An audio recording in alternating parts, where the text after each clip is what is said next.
Hello, everyone. Welcome to another Practical Pet Chat. Thanks for joining Lauren and I. We know you've got a lot going on in your lives, especially at this time of year, which is why Lauren and I want to talk about, well, how do we create brainiacs in the winter, and why can that be an important step for your pets? So, Lauren, with the weather changing, with all the things going on, we're busier. We've got, things being, put all over in the parks and everything else to keep them winterized. We've got driveways, we've got walkways, we've got salts, we've got chemicals, we've got all this other stuff. Now may be a time for many people where they're having to pivot and really drive that mental stimulation as opposed to the physical stimulation that the pets have been used to throughout the year. Where would you give some folks some tips on how to approach that as we get into those winterized months? Yeah, mental stimulation obviously is something that we care about year round, but it's so much easier to do when it doesn't just fall on you, right? I mean, when you're outside, it's, oh my gosh, what is that? Look at the bird, squirrel. It's so much going on. There's the dog across the street is barking and oh, there's the mailman and it's just there's so much to take in that's outside that is stimulating. Now, at this time of the year, it's more about going outside to potty and coming right back in. Maybe you're out there for a very short time, but it isn't what it is normally. And there's not as much going on outside, right? Because a lot of the animals are, tucked in as well, the wildlife, and they're not all active and doing their normal spring and summer things.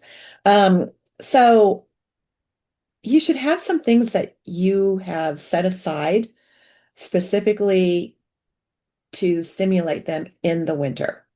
Maybe puzzles that they don't need normally. I have a former customer and a good friend that would pick up all the puzzles probably around July, August, and put them all away and not bring them out again until winter because it generated excitement. The animals were happy to see the puzzle toys again, and it kept them interested through the winter part. Um, I like snuffle mats. I know you don't. We've had this conversation. I'm a Well, snuffle snuffle matter. mats are now seasonal. You have convinced me. Snuffle Okay, mats are seasonal. snuffle mats. I don't think they're seasonal, but we'll go with that. Snuffle mats are great. And I would put snuffle mats in the category of those puzzle toys, Yes. because they Yes. do require nose work and hunting things down in order to get rewarded. And so I love that. I also like treasure hunts inside, where go find it, go find it, show them whatever it is, and then have them wait in a different room while you hide it and tell them to go find it. That's big in my house. Everything from a treat or a toy to a human, go find dad. So all of those things are fun. They're playtime, but they're also mentally stimulating. If you're going to couch potato it, have something for your kids to do because I have a dog that watches TV, but she's watches TV to decide who she's going to bark at. No running. She doesn't like anything too loud. She doesn't like any other animals at all on the screen. Doesn't matter what kind it is. So short of those things, she's not interested in TV. So maybe something to chew on. Something fun for them to gnaw on while you're watching your favorite Christmas movie, Rob. Those kinds of things. But you have to have any number of distraction worthy stimulating toys so that your kid's not bored because it's boring. It's boring. Yeah. You have your phone and you have your iPad and you have your computer and you have your TV and your friends and things like that. They have us, Yeah. and one of their favorite things, which is to be outside and to get all that stimulation, that isn't going to happen for a few months.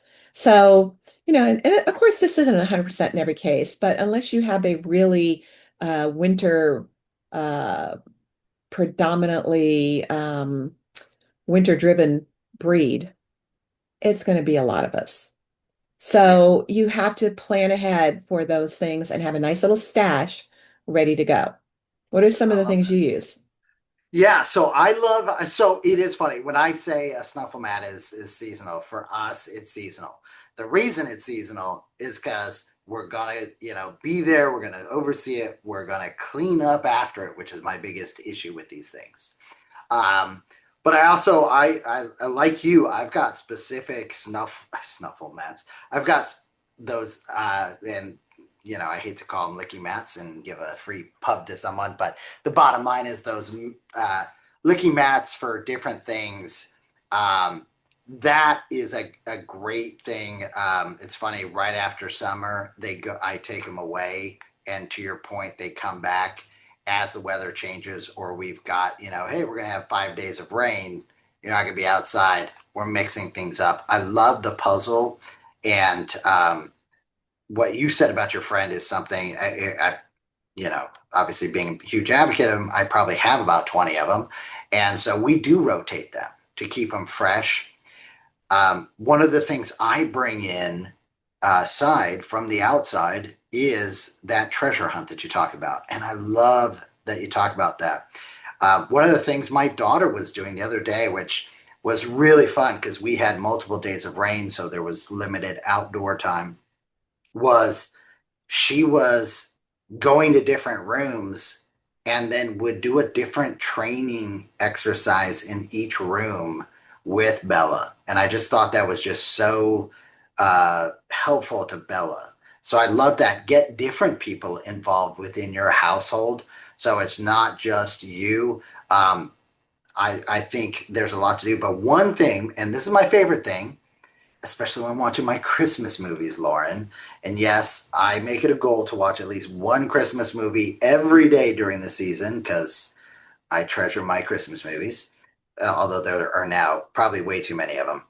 But when I am on the couch or you got the fireplace going, the big screen TV, Belle's right there, I will actually take that opportunity because we're both really relaxed.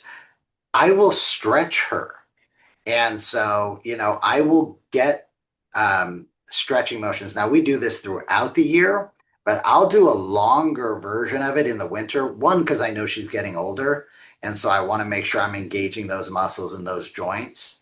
And what's really interesting is it's one of my favorite things. The way that she'll let me know or the family know, yes, is she does that downward dog stretch out and get going, and it is so fun to watch after she and I have been there, and I've been stretching each leg, stretch paws. I'm in there, and this is that great time of year to be able to really desensitize your dog, your cat into being touched. So I'm in there, I'm on her snout, I'm you know touching her teeth, her gums, and all those different things because she thinks in this environment it's just part of the way that we engage, and she'll take any and every engagement when we're just snuggled up and in this mode, that relaxed energy mode.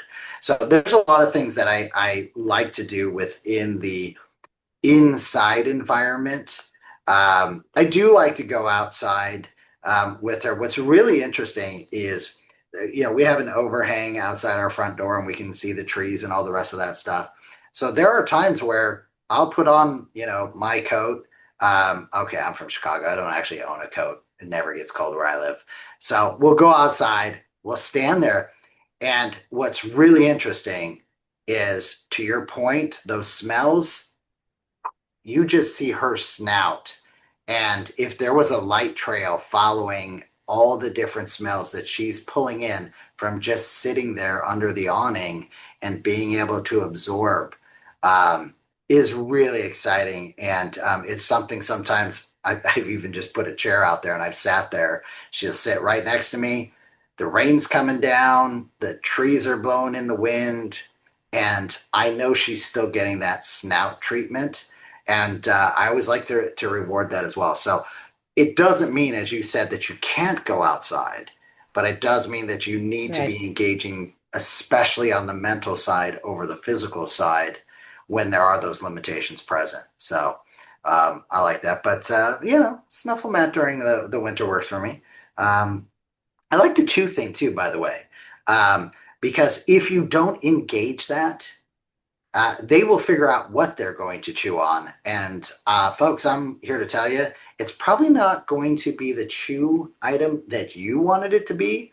So give yourself and your pets a little bit of break and figure out, what's the appropriate thing, what aligns with your philosophy in what they can and can't chew. Because otherwise, that was a really nice sofa, and the key word was because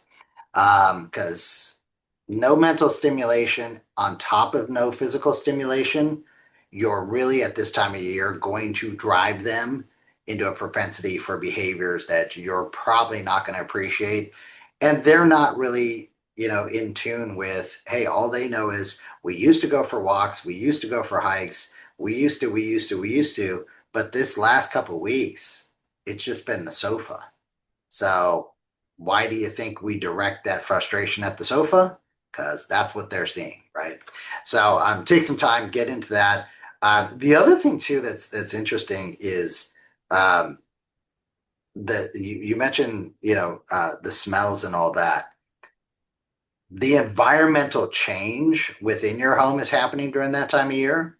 So that's another area to call out. I know we talked about that in other episodes, but I think in particular, this is a time for you to be in tune and to some extent play around with this triggers, Fluffy one way versus the other way.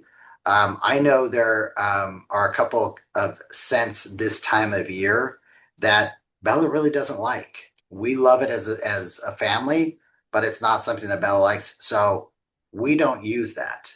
And it is that time. And then the last thing too is I think there are fun ways. I love that you said go find dad. We'll do that where it's, and we have a two-story house. So, it's one of those where I'll ask one of the kids to, hey, as you head upstairs, grab a couple of treats. And in about 10 minutes, just call Bella up to you. She's got commands that visually she can see. She also responds to the words, which is another, by the way, this is such a great time to be doing extra training. You can really implant a lot during these indoor days. But she'll call them and Belle will go up to them, and every time is not a treat. Sometimes the treat and the reward is just you get extra snuggles in that person's room. And yeah, there's a lot. I love this time of year. Um, our pets love this time of year because we're around more. There's less outside time for us as well, but that is not enough for most of our pets. So Right. yeah. So and speaking of not enough, Lauren, we are coming up to the end of the year, so I want to make sure that all of our friends and listeners and however they term themselves, our pet parents out there know that we are going to be doing our last episode of the year this year for Practical Pet Chat on December 14th. We will return, though. We will. I promise, Don't threaten them. especially if you send Lauren a lot of fun emails to Ugh, practical@gmail.com. We will return in the new year, January 11th. And I'm excited about that. We've got some new things, some different things, but we'd love to hear from you all.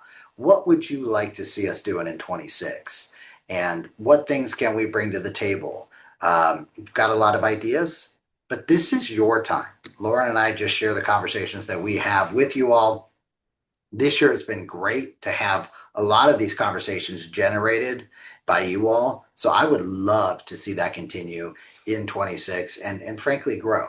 So, grow and grow. No, sorry, can't do that. But Lauren, what would you like to say to our folks as we pull this one to an end? Mental stimulation, creating brainiacs, snuffle mats. What else? the only thing that I would point out is there's going to be extra mental stimulation going on because it's the holidays, Good call. so that's a different stimulation than what we're talking about here. We're looking at a more focused, deliberate, you know, animal specific, dog specific type of stimulation that is centered on the animal, not chaos that is a stimulation overload type thing that's going on around them. So just, try to keep in mind on a little bit of Zen time for your animals. And, that Zen time, believe it or not, is mental stimulation geared directly, specifically to them. I love that. My last call out, actually, you just stimulated my thinking there. And that is, don't forget how much our pets do love music, do love those visuals. Um, so don't be afraid to engage in those. There are so many different ways now to get pet friendly visuals, to get pet friendly music. I'm a big proponent of that, and especially this time of year. I'll use that, have always done that, but there's a couple things that I know that Belle really loves. And it's interesting because I can run some errands and she just it's funny. It's that spa day that you talk about, that Zen. I'll come back and she's like, "Oh yeah, I missed you. Were you gone though?" So do what you can. Such a great time to learn, dive deeper. I love what you said. This is pet centric, non chaotic interactions and stimulation that we're looking for. Um, but enjoy this season. It's great. All right, folks. Thanks for joining us again here on another Practical Pet Chat. Thanks, guys.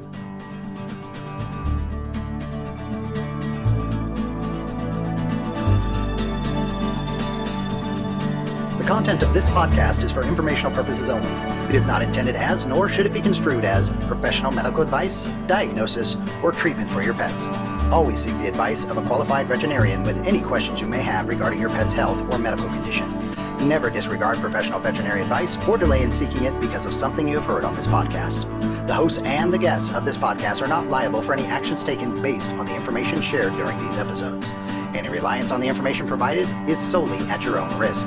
Copyright 2025 Practical Pet Chat, all rights reserved.